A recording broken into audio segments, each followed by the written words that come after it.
Implement చేసిన ఒక ఫ్యామిలీని యూనిట్గా తీసుకొని నేరుగా డోర్ స్టెప్ దగ్గరికి అన్ని అందజేయడం కానీ, దానివల్ల వాళ్ళ జీవన ప్రమాణాలు పెరగడం కానీ, మహిళలకు ముఖ్యంగా పెద్దపీట వేయడం, వీటన్నిటి ఇంపాక్ట్ అనేది ఖచ్చితంగా ఎలక్షన్స్ మీద ఉండి తీరుతుంది అనుకున్నాం. అది ఎలక్షన్ పోలింగ్లో కనిపించింది. సో అక్కడ నుంచి ఎగ్జిట్ పోల్ వచ్చేసరికి రకరకాలవి వస్తున్నాయి.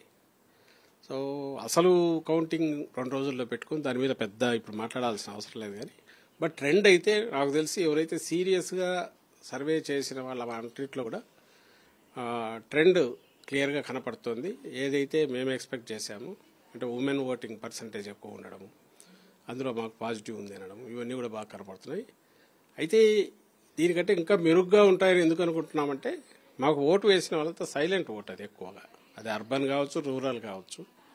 అందువల్ల సైలెంట్ ఓటు కాబట్టి ఈ పోల్స్లో అంత ఎక్స్ప్రెస్ అయి ఉండకపోవచ్చు, రిఫ్లెక్ట్ అయి ఉండకపోవచ్చు. నిజంగా వాళ్ళు సీరియస్గా చేసి ఉంటే అవన్నీ రేపు కౌంటింగ్లో చేస్తాయి, ఇంకా బెటర్ రిజల్ట్స్ ఉంటాయని అనుకుంటున్నాం. అంటే అన్ని సంస్థలు కూడా మహిళలకు సంబంధించి ఎక్కువ మీ పార్టీకి అనుకూలంగా టీడీపీకి పురుషులు అనుకూలంగా ఉన్నారనేది కూడా తెలుస్తుంది.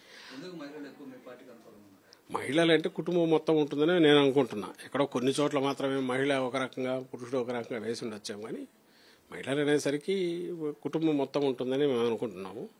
ఎందుకు ఎక్కువగా ఉంటుందంటే మహిళలకు సంబంధించి వేసిన కుటుంబం ఒక సెంటర్గా యూనిట్గా అనుకుంటే అందులో మహిళకు ప్రధాన పాత్ర ఇచ్చి ఆమెకే అన్నీ కట్టబెట్టడము, బెనిఫిట్స్ అన్నీ దయచేసి చేరడము, వీటన్నిటి వల్ల ఆ ఓనర్షిప్ ఒక హక్కులాగా తను ఫ్యామిలీ గురించి కేర్ తీసుకోవడానికి అవసరమైన ఆర్థిక వెసులుబాటు బాగా వచ్చింది మహిళలకు. సో దానివల్ల స్థిరత్వం వచ్చింది, వాళ్ళ ఆత్మగౌరవం పెరిగింది. పిల్లల చదువులు అయితేమి, వైద్యం అయితేమి, కుటుంబానికి సంబంధించిన వ్యవహారాలు అయితేమి అన్నిటి చూసుకోగలిగారు. ఇంటి పట్టా వాళ్ళకే వచ్చింది. ఇవన్నీ వచ్చినప్పుడు సహజంగానే ఈయన జగన్మోహన్ రెడ్డి గారు ఉంటేనే ఇవి వస్తాయి అనే నమ్మకం కుదిరింది. కాబట్టి ఈ 5 yearsలో నేను తేడా చూపాను కాబట్టి వాళ్ళు ఎక్కువ చొరవ చూపారని అనిపిస్తుంది. వాళ్ళు వచ్చారంటే సహజంగా కుటుంబాలు కూడా మెజారిటీ వచ్చి ఉంటాయని అనుకుంటున్నాం మేము. అనుకోవడం చంద్రబాబు, పవన్ కళ్యాణ్ లాంటి వ్యక్తుల్ని ఓడించి తీరుతామని గతంలో కూడా మీరు సవాల్ చేశారు మీ పార్టీ. కానీ ఇప్పుడు ఈ సర్వేలో మాత్రం వాళ్ళు గెలుస్తున్నట్టు చెప్తున్న పరిస్థితి. మేము ఇంతవరకు ఎప్పుడు ఫలానా వాళ్ళని వీళ్ళని ఓడిస్తామనలే. మాకు పాజిటివ్ మా ప్రచారం అంతా మీరు గమనిస్తే తొలి నుంచి ఈవెన్ మొన్నటి ప్రచారంలో కూడా జగన్మోహన్ రెడ్డి గారు 5 ఏళ్లలో ఏం చేశామో చెప్పారు. ఎప్పుడైతే చంద్రబాబు నాయుడు గారు అసాధ్యమైన హామీలు ఇచ్చారో 6 points ఏవో చెప్పిన తర్వాత వాళ్ళు 14లో ఎట్లా మోసం చేశారో చూడండి, ఇదే కూటమి అనేది గుర్తు చేశారు తప్ప ఏదో పంతానికి వీళ్ళని ఓడిస్తాం వాళ్ళని ఓడిస్తాం మేమన్నా. అది వాళ్ళన్నారు. బూతులు తిట్టడము, నోటికి వచ్చినట్టు మాట్లాడడము, జగన్మోహన్ రెడ్డి అంతు చూస్తామనడము, మేము అధికారంలోకి వచ్చేసామని విర్రవీగడము, ఇలాంటివన్నీ అటువైపు క్యాంప్ చేశారు తప్ప అందుకోసం సొంతంగా పోటీ చేయలేని పరిస్థితిలో కూడా వాళ్ళు బింకాలు పలికినారు, బీరాలు పలికినారు.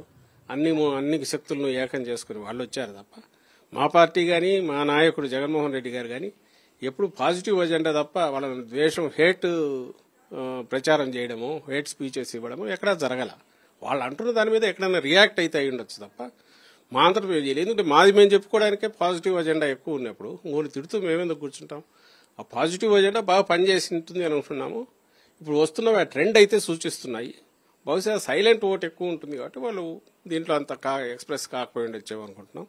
రేపు రిజల్ట్స్ లో మెరుగైన ఫలితాలు అవి కనపడతాయని అనుకుంటున్నాం. సార్, మొన్న కౌంటింగ్ ఏజెంట్లు కూడా మీరు కొన్ని గైడ్ లైన్స్ ఇచ్చారు. మనం ఏం చేయాలి, మన రోల్ ఏంటనేది మీరు చెప్పే ప్రయత్నం చేశారు. కానీ సజ్జల ఇవన్నీ కూడా ప్రొవోక్ చేస్తా ఉన్నారు. ఓడిపోతున్న భయంతో ఈ విధమైన చేస్తారని చెప్పారు. మీ పైన క్రిమినల్ కేసు కూడా నమ్మరు. దీన్ని ఎలా చూస్తారు? మరి అట్లయితే చంద్రబాబు మీద ఏ కేసు పెట్టాలనో, ఆయనకి ఏ శిక్ష వేయాలా? 19లో మీరు అందరూ చూశారు, మీ మీడియాలోనే వచ్చింది. నేరుగా ఈసీ సీఈఓ మీదికే దండయాత్రలాగా పోయినాడు. ఆయన వైపు తర్జన చూపించి బెదిరించాడు. ఇంకా ఆ తర్వాత ఈవీఎంలన్నీ మోసం చేస్తున్నాయని క్యాంపెయిన్ నడిపారు. ఇలాంటి వ్యక్తులు, అలాంటి పార్టీ, అదొక పార్టీ, ఆయన ఒక నాయకుడు, వాళ్ళు వచ్చి ఈరోజు మా గురించి మాట్లాడడం. నేను మొన్న చెప్పింది ఏంటి, పోస్టల్ బ్యాలెట్ గురించి వాళ్ళు విపరీతమైన ఇచ్చేసి ఏ రూలు రైమ్ అక్కర్లేదు, ఏ రూల్ అక్కర్లేదు, డైరెక్ట్ బ్యాలెట్ తీసుకోవాలనే రిప్రజెంటేషన్ ఇచ్చిన దాని మీద ఈసీ కూడా ఒత్తిడికి లొంగినట్టు కనిపించి అలాంటి డైరెక్షన్ ఇచ్చినప్పుడు ఒకటి దాని మీద కోర్టుకు పోయాము. రెండవది పోస్టల్ బ్యాలెట్ మీద వాళ్ళు ఎక్కువ ఇది పెట్టుకున్నట్టున్నారు కాబట్టి మీరు జాగ్రత్తగా ఉండండి మా ఏజెంట్లకు చెప్పాము. ఆ ప్రాసెస్లో ఏం చెప్పాము, ఎట్టి పరిస్థితుల్లోనూ వ్యాలిడ్ ఓటు ఇన్వాలిడ్ కాకుండా చూడండి. అలాగే ఒక ఇన్వాలిడ్ ఓటు అవతల వాళ్ళు కుట్రలకు పాల్పడి టీడీపీ వాళ్ళు చేయబోతే వ్యాలిడ్ చేయబోతే దాన్ని అడ్డం పడండి. టేబుల్ సూపర్వైజర్ ఎవడన్నా మరీ ఇదిగా ఉంటే కంప్లైంట్ ఇవ్వచ్చు. దాని మీద మీరు గట్టిగా నిలబడండి అని చెప్పాను తప్ప ఎక్కడ చల్లని ఓటు చెల్లేటు చేయమని విధానంలా ఆఖరికి పర్పస్ ఏంది, ఏజెంట్ ఉండేది దానికోసమే కదా. ఎలక్షన్ కమిషన్ ఎలక్షన్ జరిపేది కూడా నిజమైన ఓటు వ్యాలిడ్ ఓటు చెల్లేటట్టు ఇన్వాలిడ్ ఓటు చెల్లకుండా చూసేట్టు చేయడానికే కదా. సో దాని విషయంలో గట్టిగా ఉండండి అని చెప్పాం. దానికి వాళ్ళు పెడార్థాలు సగం కట్ చేసి దాని మీద ఒక కంప్లైంట్ ఇచ్చి ఇది చేస్తే నవ్వు వచ్చింది. మీరు చెప్పే ప్రతిరోజు రెగ్యులర్ గా చెప్పే పాయింట్లన్నీ కూడా కొన్ని క్రెడిబిలిటీ ఉన్న సంస్థలు కోట్ చేసినాయి. ఏదైతే మొత్తం మహిళలను ఆర్థికంగా అన్ని విధాలుగా ఆదుకునే విధంగా, దాంతో పాటు వాలంటీర్ సిస్టమ్ ఎవరు చేయని విధంగా జగన్మోహన్ రెడ్డి మార్క్ అన్నది ఈసారి ఫలితాల్లో అన్ని కూడా ఎఫెక్ట్ చూపిస్తాయని కూడా కొన్ని క్రెడిబిలిటీ ఉన్న సర్వే, దానిపై నేను చెప్తాను. అదే నేను అంటున్నా కదా, ఆ సర్వేలో ఏదన్నా వచ్చినా నిజంగా సీరియస్ ఎవరు సర్వే చేసినా ఇది రిఫ్లెక్ట్ కాకుండా పోదు అని నేను అనుకుంటున్నా. ఏదైతే జరిగిందో మీకు ఒప్పుకున్నా ఒప్పుకోకపోయినా, ఇంక్లూడింగ్ సర్టన్ క్యాస్ట్ ఎవరైతే శత్రువులాగా మా పార్టీని చూస్తున్న వాళ్ళైనా, ఆ సామాజిక వర్గాలైనా వాళ్ళైనా ఒకటి ఖచ్చితంగా ఏం చెప్తున్నారు, ఎస్ ఈ 5 ఏళ్లలో తేడా అయితే వచ్చింది. నేరుగా డోర్ దగ్గరికి అన్నీ వస్తున్నాయి. వాలంటీర్ సిస్టమ్ వచ్చినందువల్ల మాకు రిలీఫ్ వచ్చింది. పనులు చాలా ఫాస్ట్ అవుతున్నాయి. పైసా పిల్ఫరేజ్ వేస్టేజ్ ఇది కాకుండా లంచాలు లేకుండా నేరుగా వస్తున్నాయి. ఇందులో ఇవి కాదనగలడు, ఇవి జరుగుతున్నాయి. దాంతోపాటు విద్యారంగం డెవలప్ అయింది, వైద్య రంగం డెవలప్ అయింది, ఇవన్నీ ఉన్నాయి. దీని ఇంపాక్ట్ ఓటర్ మీద ఉండదు, ఇన్ఫ్లుయెన్స్ ఉండదు అని ఎవడని అనుకుంటే ఇంకా అంతకంటే భ్రమ ఏమీ ఉండదు. ఉండదనే పోయే ప్రయత్నం వాళ్ళు చేశారు. బట్ వాళ్లకు తెలుసు కాబట్టే విపరీతంగా దీని ఇన్ఫ్లుయెన్స్ ఉంది, ఈ ప్రభావం ఉంది. ఓట్లు గంపగుత్తగా వైఎస్ఆర్సీపీకి వచ్చేట్టును ఆయన గ్రహించారు కాబట్టే చంద్రబాబు నాయుడు ఆ ఎక్స్టెంట్కు పోయి ఒక పక్క పవన్ కళ్యాణ్తో, ఇంకో పక్క బీజేపీతో లాస్ట్ మినిట్లో ఆపొత్తు, ఇంకో పక్క ఇండైరెక్ట్గా కాంగ్రెస్ను రంగంలోకి దించి మా ఓట్లు ఎన్నో కొన్ని చీలిస్తే వాళ్ళ కూటమికి బెనిఫిట్ అయ్యేట్టు చూడాలని అదేని కాకుండా నానా గట్టిగా ఇచ్చినాడు, నానా రకాలుగా ప్రయత్నం చేశాడు. ఇన్ని చేసిన తరువాత కూడా ఇప్పుడు చూస్తున్న దాంట్లో ట్రెండ్ అయితే క్లియర్గా కనిపిస్తుంది. ఆ పాజిటివ్ ఇది వాట్ ఎవర్ జగన్మోహన్ రెడ్డి గారు ఏదైతే కొత్త ట్రెండ్ తీసుకొచ్చారో, ప్రజాసేవలో కానీ ప్రజలకు సంబంధించి అంకిత భావంతో చేశారు, దానికి రిజల్ట్ కూడా పాజిటివ్గా ఉండబోతుంది అనేది కనిపిస్తుంది. ఇంతకంటే మెరుగ్గా ఉంటుంది యాక్చువల్ రిజల్ట్స్ అని మేము గట్టిగా నమ్ముతాం. నేను అంటున్నా కదా, ఇప్పుడు మీరు వచ్చి అడిగారు కాబట్టి చెప్తున్నాను తప్ప అదర్వైజ్ దీని మీద పెద్ద కామెంట్ చేయడం కూడా చేయవలసిన అవసరం లేదు. ఎందుకంటే ఎగ్జిట్ పోల్స్ అనేవి రకరకాల దీనితో జరిగేవి. ఎన్ని శాంపుల్స్ తీసుకున్నారని బట్టి సీరియస్గా చేసిన వాళ్ళకు కూడా.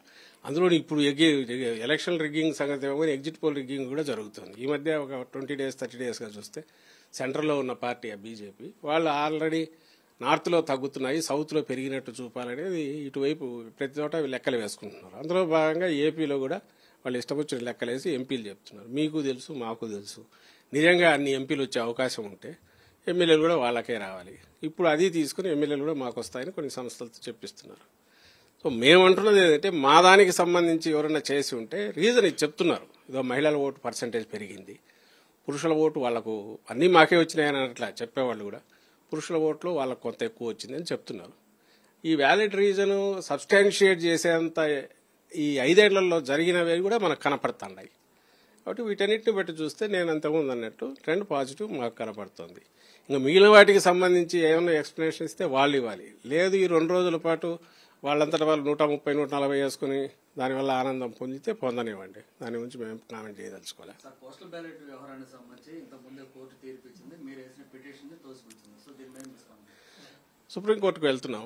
ఎందుకంటే మీరు గమనిస్తే నేను దీని మీద చెప్పాలి కూడా, జూలై 2023 లాస్ట్ ఇయరే ఒక గైడ్ లైన్స్ ఇచ్చారు. అందులో క్లియర్గా ఉంది పోస్టల్ బ్యాలెట్ దేన్ని కన్సిడర్ చేయొచ్చు అనే దాంట్లో డిక్లరేషన్లో అటెస్టింగ్ ఆఫీసర్ సంతకము ప్లస్ సీల్ లేకపోతే కనీసం డీటెయిల్స్ అన్న రాయాలి అని ఉంది.